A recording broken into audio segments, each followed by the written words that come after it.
Chapter 32. The car drove into the Beaumont family's main gate and stopped in front of the door. Serafina got out of the car and went to the car next to her to get her things. Olivia had already run out. She clenched her fists, looking uneasy and awkward, mumbling, "Serafina, you haven't had anything to eat all day, right? Mom cooked longevity noodles for you. You have to eat longevity noodles for your birthday. Let's go eat the noodles first, okay?" Serafina looked at her watch with an unchanged expression, and pulled her suitcase to Harrison's car parked next to her. "It's 12:30. My birthday is over. It doesn't matter if I eat it or not." Olivia also chased after her. "You haven't eaten anything all day, anyway. I don't need your concern anymore." Serafina suddenly turned around, her eyes cold as ice. "For me, the position of mother has always been empty. Whether there is one or not, it doesn't matter." Olivia was startled, her lips trembling. She looked at her sadly for a long time, and finally she just lowered her head in shame. Serafina took a deep breath, trying to suppress the discomfort in her heart. Intending to leave, Theodore took a step forward and grabbed her hand. "It's late, let's eat something first, okay?" His voice was slightly choked. "Moreover, yesterday is our first birthday together. Let's have a bowl of longevity noodles together, okay?" Serafina's back stiffened. She didn't say anything, and didn't continue walking. Theodore panicked, not knowing what to do, when he saw Harrison, and immediately felt like he had seen a savior. "Brother Harrison, you haven't had dinner yet, why don't you stay here and eat?" Theodore and Olivia's earnest eyes were glued to Harrison. Harrison was stunned. What was this inexplicable pressure? He was silent for a moment, looking at Serafina's cold face and empty eyes, and said, "It seems a bit hungry.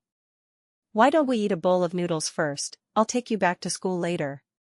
She remained silent. She had troubled him. It was really inconvenient to let him go hungry. And that damn kid Theodore, why was he so quick-witted to come up with this trick? Oh well. When she entered the dining room, she discovered that her grandmother was also there. When her grandmother saw her, she was quite agitated, nodding her head several times, her eyes filled with a complicated expression that was hard to describe, like pain, like guilt, like self-reproach, like helplessness. Serafina looked at it but couldn't understand. Harrison politely greeted her before sitting down next to Serafina. As soon as they sat down, the servants brought up 2 or 3 dozen large and small dishes, and finally brought up longevity noodles. "Serafina, the noodles and all these dishes were made by your mother this afternoon. Theodore texted me earlier saying that you would be back, and I told the servants to reheat them. He even dared to gossip. She didn't need this little brother anymore."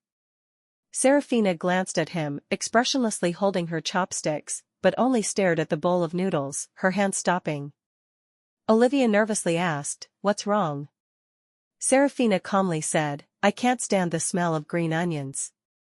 Olivia looked at the green layer in her bowl, quickly calling the maid. Quick, change another bowl." She was embarrassed, but still quickly picked up food for Serafina, only regretting that she couldn't give it all to her. Serafina glanced at the food on the table, calmly saying, "Potatoes, taro, squash, turtle, I have never eaten them before." Olivia was stunned, then hurriedly picked up all the wrong dishes, while softly scolding the maid beside her. "You usually cook, but you don't know what the young lady's favorite and taboo dishes are, and you didn't even remind me today." Theodore clenched his teeth, his nose stinging. Until now, he had never thought that his sister was so pitiful. Her grandmother, biological mother, and younger brother, her closest relatives, didn't even know what dishes she liked. Even the maid who was in charge of food and drink, who could clearly remember the favorite and taboo foods of each family member, had never paid any attention to her. The maid finished changing the noodles and brought them up. Olivia took them and personally brought them to her. Her tone was almost pleading. "Serafina, this is the first longevity noodles that Mommy has cooked for you. Try it and see if it's good or not. Do you like it?"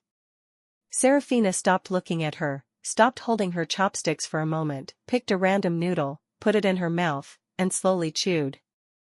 Olivia hurriedly asked, "How is it? Do you like it?" Serafina swallowed the noodles, was silent for a moment, and said, "It's too salty." she added, I can't eat salty food. This was also something Olivia didn't know. Her eyes were red, and she stood up to take her bowl. Mom made another bowl for you. Serafina clenched the bowl, calmly saying, no need. After saying that, she picked up the glass cup beside her, poured half a cup of water into it, mixed it a few times, and said, that's fine. Her heart was calmer than ever. After venting her anger yesterday, the obsession in her heart had lessened a lot. The reactions of the others were not like that. Olivia looked at her for a moment, bewilderedly withdrew her hand. Serafina. Theodore called out to her, laughing with tears in his eyes, you can't bite off the longevity noodles. Serafina still didn't raise her head, slightly curling her lips. I know this, I've heard of it before. She had heard that. Olivia finally couldn't sit still anymore, hiding in the kitchen and sobbing. Theodore couldn't hold back his tears either. It was late at night, in the quiet old house. There was only the faint sound of a woman crying in the kitchen, the choking sound in the teenager's throat, and the sorrowful sigh of his grandmother. Different from Olivia's loss of control, Theodore's sorrow, Serafina was very calm, without even the slightest expression, no sadness, no pain, no grievance. She just silently ate her noodles, continuously picking up food into her bowl. She really didn't think about anything. She was just very hungry, very tired, wanting to eat a lot to replenish her energy. Harrison had long since put down his chopsticks, his cold eyes always on her. She was silent, constantly stuffing food into her mouth, her face neither happy nor sad. But he vaguely felt that this coldness was deep in her bones. A 20-year-old girl should not have this expression. He suddenly remembered the time when he and Andrew went to eat hot pot on the roadside in high school. When the person sitting at the next table left, a little girl ran over, her hands were like monkey claws, grabbing the leftover stir-fried vegetables and uncooked raw food on the table, stuffing them all into her mouth in a flash. The owner ran over and twisted the little girl's ear. Lily, you come here to eat secretly again. Every day there are a bunch of men coming to your house. Doesn't your mother have any money? The little girl jumped up in pain, her tone extremely eloquent. People paid, I didn't eat secretly. Actually, he had met that little girl many times. Finally, she finished eating, put down her chopsticks, wiped her hands, and immediately stood up, looking at him. I'm done eating, let's go. He nodded, not saying anything. After all, this was someone else's business. Don't go. Olivia heard Serafina about to leave, rushed out of the kitchen, almost screaming, don't leave me, Mom was wrong. Serafina.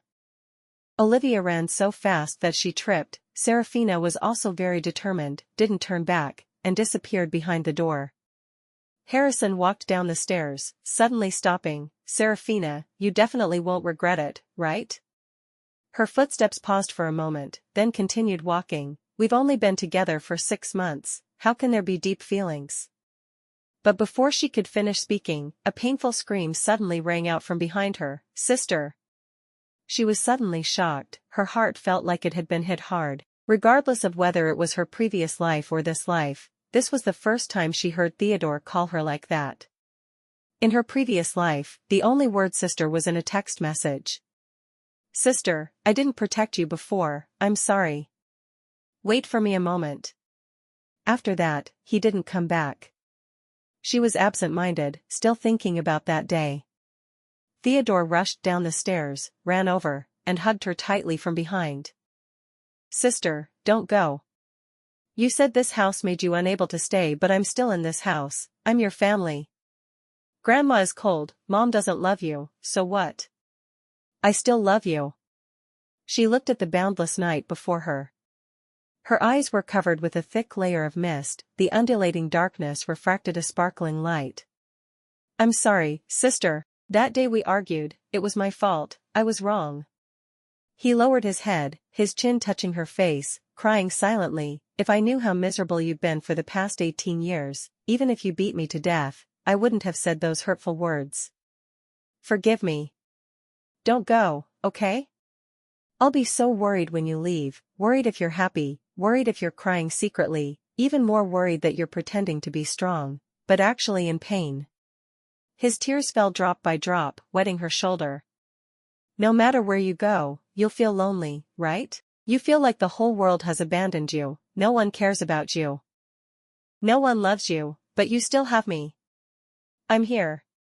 He cried until he was trembling. She was hugged by him, her body also unconsciously trembling slightly along with him. She quietly stared into space, her clear tears falling, drawing a white stripe in the dark night. Don't go, from now on, I'll listen to you in everything. He sobbed, choking until his tongue was tied. I will definitely be your pride, so that when others meet you, they will say, that is Theodore's older sister. No one is allowed to bully her, no one is allowed to make up stories about her, no one is allowed to hurt her. You don't like Thomas, I'll cut ties with him. You don't like Lily, I won't go looking for her. You don't like Mom, I'll stand on your side. He cried until his voice was hoarse. I'll study hard, I'll devote myself to managing the Smith Group, I won't hand over the business to anyone else. I'll make the group grow stronger and stronger. When you get married, I'll give you the best and most precious dowry, so that brother-in-law and his entire family won't dare bully you. Dad is gone, I'll hold your hand and give it to brother-in-law at the wedding. Dad is gone, I'll protect you. He lowered his head, buried his wet face in her neck, and cried out, I want you to live happily for the rest of your life. She was still staring blankly at the dark night, tears silently streaming down her cheeks, but she wasn't heartbroken, on the contrary, she was very happy. The birthday is over, but what a wonderful late gift. You're really not going to Megan's party? Serafina looked at the military school gate getting closer and closer, tilted her head and asked Theodore. Not going.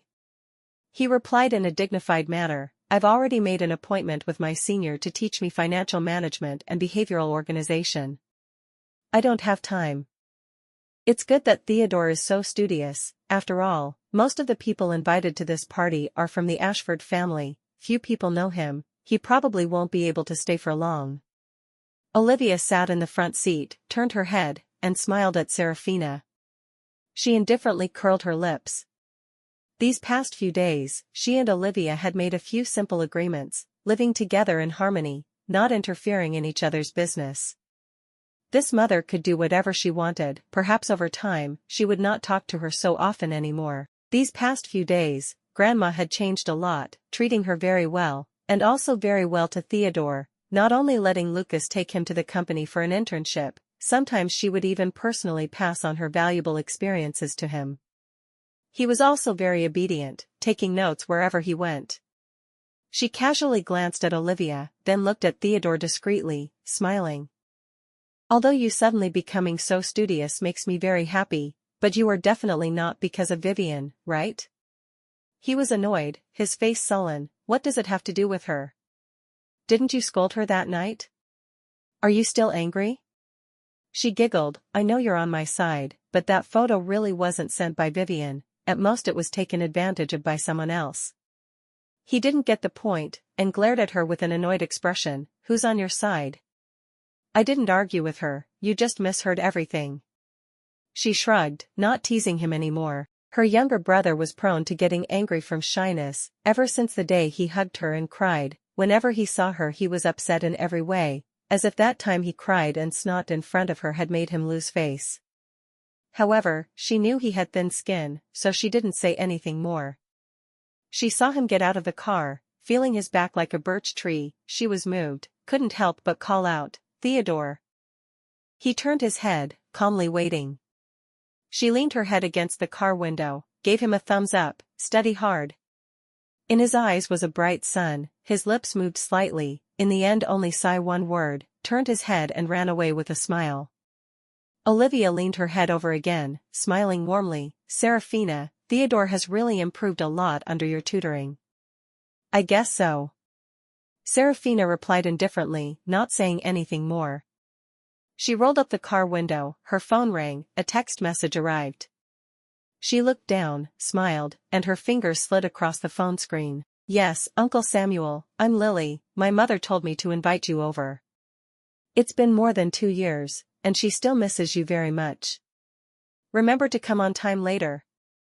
When Serafina arrived at the Ashford house, Vivian rushed over as soon as she saw her face, tears streaming down like a waterfall. Serafina, I'm sorry, I ruined your birthday.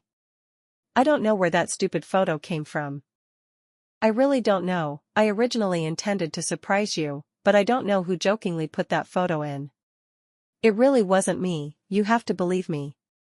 Serafina knew as soon as she heard the word joking in her words. It seemed that the matter of the nude photo with the person's face unclear had been put aside for now. Now people only mentioned it occasionally, but they only said that someone showed pornographic photos, causing chaos at the Beaumont family's birthday party. She smiled gloomily and asked, I heard from Lucas that you lost your USB? That's right, it's really strange.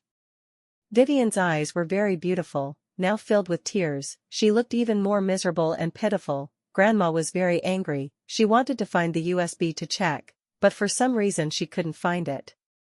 Serafina, Grandma is angry with me and is suspicious of me, right? You have to help me speak up. I didn't do it, you have to believe me. Serafina pulled her hand, gently hitting her. We are so close, I know what kind of person you are. Of course I believe you. Although Vivian's unintentional honesty always harmed her, she really didn't mean to harm anyone. After hearing Serafina's words, Vivian's tears flowed like a broken dam, almost rushing to hug her. Serafina, she choked up and couldn't speak. Before she thought Serafina's personality was eccentric, it was getting harder and harder to get along with her, but today she saw that Serafina was still very trustworthy. Vivian remembered her previous misunderstanding with her, and blamed herself very much. Serafina only comforted her with a few simple sentences, then asked, Has anyone ever touched your USB? No. Vivian wiped her tears with a handkerchief. Even the matter of wanting to surprise you, I just casually mentioned it during dinner, no one knew. Serafina knew in her heart, if it wasn't Lily, then who? She laughed indifferently. Forget it, I told you it was just a joke, it's okay. Serafina walked into the Ashford family's banquet hall, glanced at the mirror next to the door. Today she was wearing a red dress, a two-strap dress with a belt. The skirt was slightly puffed up, not innocent, but not too mature. She also took the trouble to put on more makeup on her eyes than usual. Just like that, her clear black eyes looked even more tranquil. Looking in the mirror, she saw Megan Harper. The dark red Chanel dress, no longer the poor woman who had to wear cheap clothes. Megan also saw Serafina in the mirror. Her beautiful face with makeup immediately broke into a bright smile. Lily, it's been a long time since Mom has seen you. Mrs. Ashford. Serafina smiled and turned around, interrupting her without any courtesy. I'm not Lily, I'm Serafina. Also, please pay attention to how you address yourself. You're not my mother.